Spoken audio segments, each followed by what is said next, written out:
to a friend recently, and one of the things that he mentioned that really resonated with me was that oftentimes it's the thought of taking action that's what's really paralyzing. Absolutely. And not actually taking action. Absolutely. And so if you get into that habit, like you said, we were talking about writing and that it was much more difficult when you were 12 than it is now because you did it initially. Yeah. And that tends to go away over time as you get into that stream of consciousness of doing. Absolutely. And I mean, how many times have you thought to yourself, you think, and you spent, I remember I was working with someone, probably like a year or so ago, and it just didn't, the partnership just didn't feel right. It just like didn't resonate. It wasn't a partnership, like the working arrangement just didn't feel right. Something about, like there was a lack of alignment, and I couldn't rationalize or actually articulate exactly what it was, but I just knew that something about the feeling was off. And I spent probably 2 weeks and beat myself up emotionally because I didn't act on it, because the thought of it was so much greater than the actual action. It turned out to be a 20-minute conversation that was no big deal. And afterward I kind of took a step back and I was like, wow, I spent 2 weeks really letting that get to me. But it also provided me an opportunity to be like, okay, when is it that I don't act? Oh, I was afraid of disappointing someone. I was afraid of hurting someone's feelings. Or for me, since I always want to enable and empower people to act on their dreams and ambitions, if I feel like going to someone and saying, this maybe isn't the right fit, that I don't want to hurt that dream. But what I realize is that it's actually a new opportunity, a new door for them too. Absolutely. So one of the things I noticed while I was on your website, it says that you really believe what you do matters far less than why you do it. So with that being said, why is entrepreneurship and teaching and accelerating the lives of others something that you've really committed your life to? It's a great question. Because if we're not constantly supporting and moving each other forward, what else is there? And I mean, for me, I went through my own personal journey of really, I was in this, I had a great job in San Francisco. I was working for a tech software startup company, and I was making a great salary, had this amazing apartment, designer wardrobe, all of these things that I thought that I should have. And I really struggled every single morning waking up. I would wake up and be like, oh, I don't want to work today. This is what and I was like, I should be happy. I should be super great. My problem is I'm not being grateful. Not being grateful. So I'm going to start a gratitude journal. So I start feeling grateful. That didn't work. That only worked for a little while. And so I went through this whole process of feeling really disengaged in my life. And I was 23 and I was like, this is not okay. I have to figure out how I can feel fully engaged and enthralled and deeply inspired by the work that I'm doing. And so I went through this process, and it ultimately led me to sell all my belongings, quit my job, created a website for my car, got rid of that, and literally in 48 hours I moved from San Francisco to New York. And then I began navigating how I could create my own path in this world. And through doing that and through living my journey and story, I realized that it had the impact to impact the story and journeys of others. So by me being myself and living my journey, it influenced and enabled others. And so for me, that was what I realized the world needed. And so what the world needed is for them to live their truth and to be their full self and to show up that way and to really realize how their talents and strengths could really be used for good. And so why I do it is because the feeling of watching someone make changes and to transform their life and to really get into a place that feels in full alignment with them, I want our world to be aligned. And I think I know that will change the world.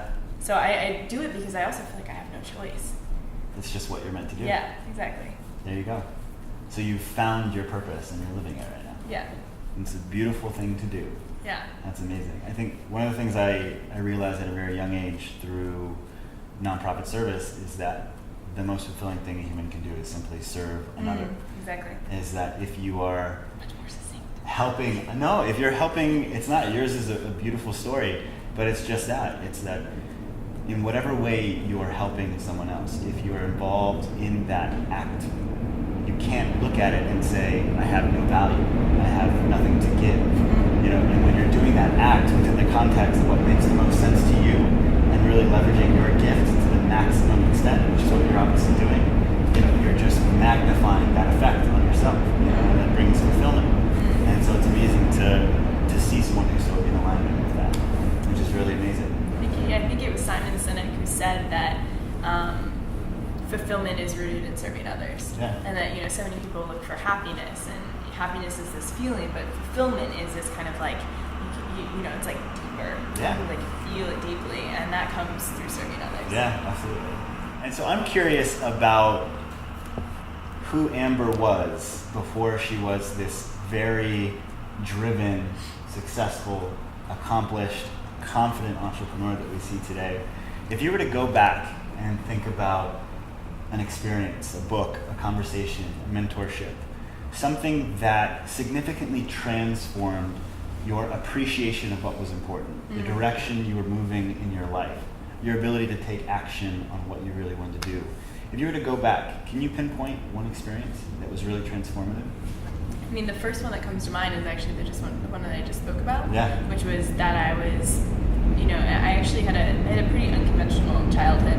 My mom was an entrepreneur, and so I was raised around this like old, driven woman Sure. who was just, you know, making shit happen. And so around age 4, age 5, I was, you know, passing out work orders to her team, Yeah. and she's in construction, and I was, you know, very involved in that from a young age. Yeah. And so it became kind of natural for me to start candy businesses and to like sell carpet samples, and I was like constantly doing entrepreneurial things. And I felt very free throughout college, designed my major, worked with Apple. But it was when I graduated and actually got into the real world, and I felt forced into what society expected, Sure. and society's definition of what it means to be successful. Yeah. I felt trapped. Yeah. And for me, I'm really into like, you know, what are the feelings that I want to experience every day? Because Sure. the reason why we do anything, success, you know, it's because we want to achieve some feeling in the future. And Yeah. so for me, I've identified what the feelings are that I want to experience every day, and how I can create experiences that evoke those feelings. Yeah. So for me, like, one is freedom. And so the lifestyle that I had working for other companies in the 9-to-5 context, working at a desk, just like wasn't free to me. I felt trapped. And so it was, you know, going through that process of experiencing what I don't want in the way that I was like living and working, because I think honestly it's all the same. Yeah. So, you know, working, if I'm going to spend my day, you know, 8 or 9 hours a day working at an office, I want to create a lifestyle that really resonates with me, and that didn't. Yeah. So that was really like, because I've always been a pretty upbeat person. Yeah. Even as a kid, I was just like smiling and wagging my ponytail, as my friend Tatiana says, I'm a Labrador, and I'm like wagging my tail always. I actually get that exact same comment. So we have that in common. That's awesome. And so like to go through a period of time where I just felt, you know, so disengaged, felt really off to me. You know, Yeah. I was like, something's not right. And so that was, you know, it was actually a conversation with my friend Amit Gupta, and he said, you know, go to New York, because I was like, I want to follow my heart to New York. He said, go. And so Yeah. that was really an action-inspiring moment for me. And so when Amit or Amit? I think it's Amit. Okay, so I always call him Amit. So Amit, you're having this conversation with Amit, and you're talking about this realization that you're not happy where you're at, and that something needs to change. So when this comes onto the table, go to New York, what's going through your head, and what was it that gave you the ability to overcome that fear of going there and actually do it? What went through your head? What was it that actually tipped you over the edge? Yeah, I think it was the 6 months leading up to it, where the 6 months where every day I was like, I should go to New York. No, I can't. That's scary. And I was going back and forth, Sure. back and forth. And it was just, I think Amit, it was just like, happened to be the right person to he simply was just like, go. And you know, I had these excuses. I have a car, I have a job, I had sell your car, Yeah. quit your job, you know, yada yada yada. And I think it was just kind of that last push of, you need to go. Yeah, just that reinforcement of constantly being there, making you think about it again. Yeah. Which is so often what it is. One of the things that I was talking about with Clark today was that oftentimes these questions or, you know, statements or ideas that you reinforce are really what cause you to go over. It's not saying it to yourself the first time and taking an action. Yeah. But oftentimes what it is kind of acknowledging to yourself, like you've said, that this is what I know to be true. Mm-hmm. This is what I want to do. Yeah. And constantly playing that over and over again. Because if that's constantly going through your mind, it's going to creep into your consciousness. It's going to gradually affect what you're doing and your actions more and more as it's there. Absolutely. So you Go ahead. And I don't even know why New York, but it was, I feel like sometimes when I have to listen to my intuition, it starts often as these soft whispers. Yeah. So in my journal, New York kept showing up, and I don't know why, but I just had to respect the fact that my inner voice knew something that I didn't yet know consciously. And I mean, to anyone, it was risky. It was, like, why would you do that? Yeah. Like, people I didn't ask people. I actually just went and did it. I called my mom at the airport. But, logically it didn't make sense. Yeah. But intuitively, I knew something was there. And it was one of the most pivotal moments of my entire life. Yeah, absolutely. And so what happened when you finally got to New York? Well, I wrote about, in the airport, I wrote a blog post on my blog that basically said what I had just done, and I was going to New York to figure out why I exist. Sure. Or something like that. And when I landed in New York, I don't think there was Wi-Fi on the planes at the time. This was like 4 years ago. Yeah. Maybe more than that. It had gotten shared a ton online. It was like a Tumblr blog, so I think it had like 70 shares by the time I landed in New York among some, influential people in the tech space. And it got to some entrepreneur in residence at a venture capital firm who sent it to a CEO listserv. And so I land and I have these like job opportunities in my inbox, people wanting to meet up, a production company thinking about doing a reality television show and all of these different things. And I realized, and it was really one of my first blog posts where I was really vulnerably talking about myself and my story, because I was always afraid to do that because no one cares about me. Or like I don't want to come off as like full of myself, or I had all of these like, why would I share my journey? What I realized is that the more I wrote about my own journey, experiences, lessons, failures, the more people connected with me, and the more that they saw their own story through my story. And so, I recently wrote this blog post about love. Because I'm actually, the most exciting thing in my life right now is that I've met the love of my life. We're going to get back to that. We're building a relationship, but the more that I really express the things that are scary and I allow myself to be vulnerable, the more that I feel like I really connect and inspire others. Yeah, which is another very, very valuable lesson to learn. I can only agree more.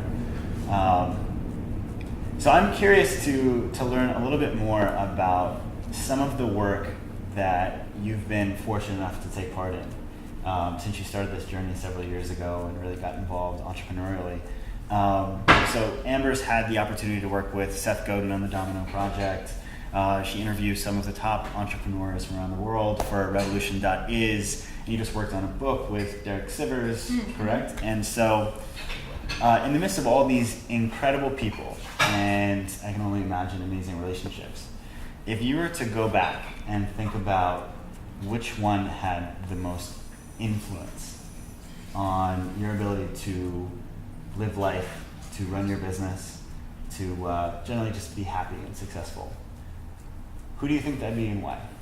I think it would definitely be the Seth Godin experience in general. Why do you say that? Because it was one of the most challenging experiences of my life that showcased to me all of my shortcomings. I cried at the office like 3 times, and I have never cried. I remember crying. I was like, I can't believe I'm crying right now, but I'm crying. Accept it.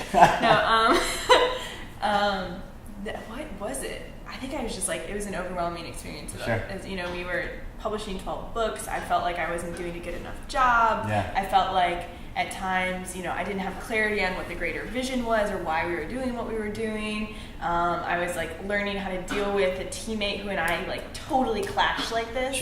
And now we love each other to death. But like he was like so type A and an extreme planner, and I was very good at improvising and feeling things, and he was like super analytical. But it was everything from like team dynamics to just the workload and the constant pushing of there are no deadlines. Deadlines are something you create, ship. It was intense, but it was profound. And I think looking back, there's times I wish I would have given more. Because I think I got caught up a little bit in the am I doing a good enough job.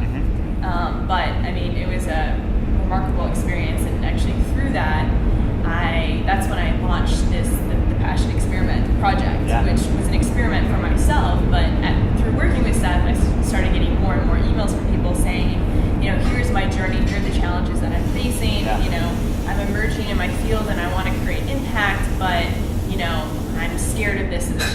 just started vulnerably sharing me their stories, Yeah. and it was incredible. But since I was so busy working with Seth, and I was, getting a lot more emails, I was struggling to, how can I actually help these people, or how Sure. can I work with them, give them guidance? And so a friend of mine said, well, this is a business opportunity. Why don't you work with people one-on-one? Mm-hmm. And so I think a few days later, he helped me craft copy around that for my blog, or I told this my own personal story, and started the Passion Experiment. And that led me to, over the past 3 years, I've worked with probably nearly 100 Yeah. or so, creatives, entrepreneurs, CEOs, Sure. and people to really help them navigate the things that are holding them back, Yeah. and to experiment and really realize what it is that they're meant to be doing. So what do you think, when you work with all of these people, is the most important question that they can be asking themselves to figure out what it is that they should be doing?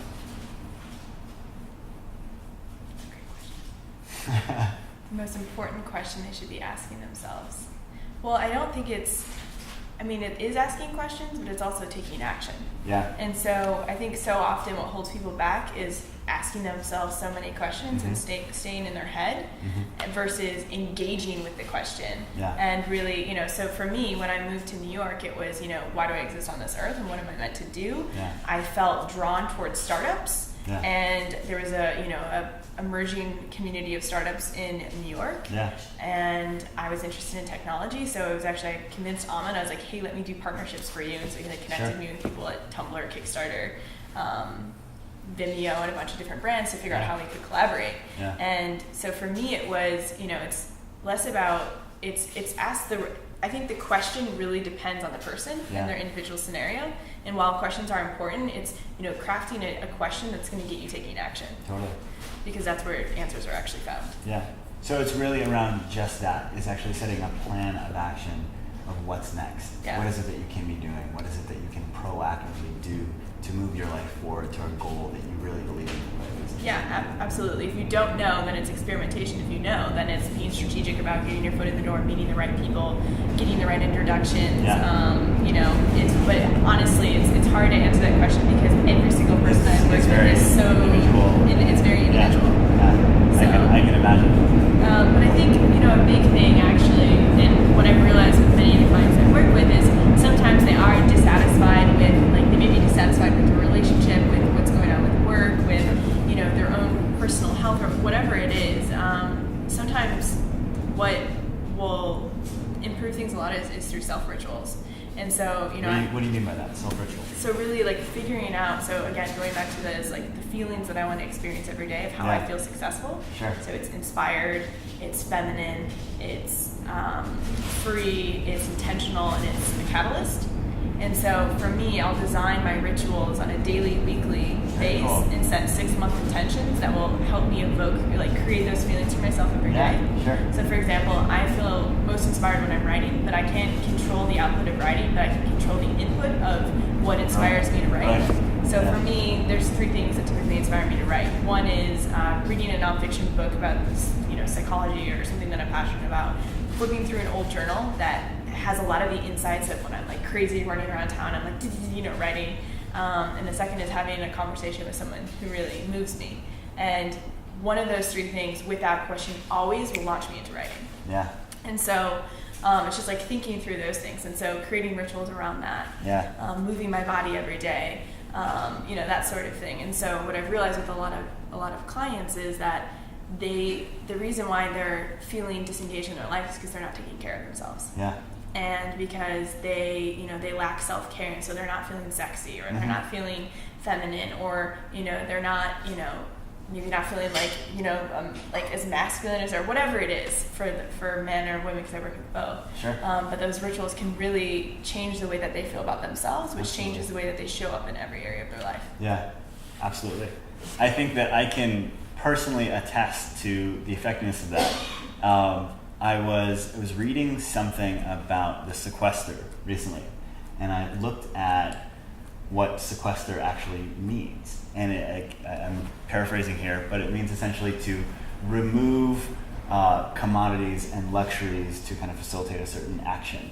That's what a sequester is. And so I was thinking about, what are the things that exist in my day-to-day routine and life that I can be removing that are going to increase my likelihood of doing these fulfilling actions and living a certain way. So for you, it's a ritual, and I think that for me, it was kind of taking some of those bad things away so that I didn't have access to them anymore, which has made a big difference. But one of the things you said that I absolutely love was about you talked about inspiration, and you were talking about how you can control the inputs, and that so much of inspiration, so much of that feeling comes from the input, the action. It's that it's not necessarily the output or what happens that makes you really feel good. It truly is that action, that input, that at the end of the day, we usually have control over what we do, which is so powerful. Exactly. Yeah, and I think is what you empower your clients to do. Yeah. Is to focus on just that, what they absolutely can do to be happy in that moment. Yep. Which is really special. Yep. One thing lately, so my boyfriend Farhad and I, we've been creating love rituals and figuring out what really Beautiful. makes us both feel loved, that speaks to both of our love languages. And we haven't been as much because we've been traveling a lot lately, but what we do is like we switch off planning dates. So every Sunday is kind of our day, and I'll plan a week, he'll plan a week, and now we're figuring out fitness rituals for the morning that we can like move our body together and like dance to music, and figuring out these ways of like creating ongoing connection and just expression of our love for each other to make sure that constant ritual, it gives you something to look forward to, and it makes sure that you feel that desired feeling. Yeah, absolutely. One of my questions that I was excited to ask you about later was just this, is that when Amber and I connected over the phone, we were introduced by a good friend named Alex Benayan, and a great guy. And so we talked, and we had so much in common about what we're passionate about and everything that we're doing. And then towards the end, the conversation shifted. And I realized that she had just gotten into a relationship with Farhad, who I also knew, and talked about how she had fallen in love. And then I shared that I had fallen in love about 2 years ago. And what we realized was that in the face of everything that we were doing, what we were absolutely most excited about was just this, was our relationship with, our lovers, with our mates. And so have you always known that that was going to be kind of the most important thing for you, or is it something that you realized recently, that kind of? Absolutely not. I always felt like, my purpose in life, I want to pursue my purpose in life, and kind of what we were talking about earlier, which is the why behind inspiring others. And actually, I remember on that phone call, you said something about like, your purpose now is to magnify love in the world. Yeah. And that really, really resonated with me, because I think with, in this, the depth of love that I've experienced with Farhad is something that I actually didn't know existed in this world. Like I can't even like it's insane, and every day it grows deeper, and I'm like, how can this possibly grow deeper? But it does. It grows. Like I met his family this past weekend, and I just like I feel so much closer to him now, and I met his family, but the whole family, and all of us together, and it just like keeps growing and growing and growing. And for me, what I've realized is that what else is there? Yeah. Love is what prevails all, as he says. His blog is Love Prevails All. Yeah. I read that on the hub. But I really think, and actually to the point of why I do everything that I do, I really think it is to magnify love. Because when we are living in alignment with our truth, we are expressing from our core, which is from a place of truth and love. Yeah. And so how can we get more people to live from that place? Because then that's going to magnify love in the world, and I think love is the solution. Yeah. All. Would you say that you need to be in alignment first before you can help others find the same? With, what do you mean? Well, when you're talking about kind of living your truth and magnifying love in the world, do you think that it's important to do that for yourself first before you can do that for others? Or do you think that you find that kind of through helping others as well? Or what would you kind of say to that? Absolutely. There's a story my friend Teju told me where it was about Gandhi, and I think a family came to Gandhi and said, our child is eating too many sweets. Yeah. And how do we get her to eat less sweets? And he said, come back in 2 weeks. Yeah. And so they came back in 2 weeks, and they said, okay, we're here. What do you say? And I think he said something to the extent of, okay, like, do not eat sweets. Something. They're like, well, that's it? Yeah. And he said, well, yeah, I had to do it for myself first before I could teach another what to do too. And I love that story, because I feel like you have to, in order to, to teach others, it has to be from a place of your experience and your truth. Yeah. And I think you have to be in alignment in order, being aligned changes the way that you show up, and it changes the way that the energy that you give off, and people can feel and experience that energy. Yeah. So I think it's extremely important that, better self is better world. So Yeah. focusing on aligning yourself, because then that's going to align the people around you. 100%. Well, guys, this has been a lot of fun with the trains going overhead in Dumbo, Brooklyn. Amber, if anyone wants to follow up with you, how can they check you out online and everything else? Twitter, Hey Amber Ray, blog, heyamberray.com. You'll want to stay up with her. Revolution.is, her other blog, tells some of the most inspiring stories on the web. Definitely check out the Bold Academy. She's an incredible lady. We're lucky to have her. Thanks, guys. Signing out.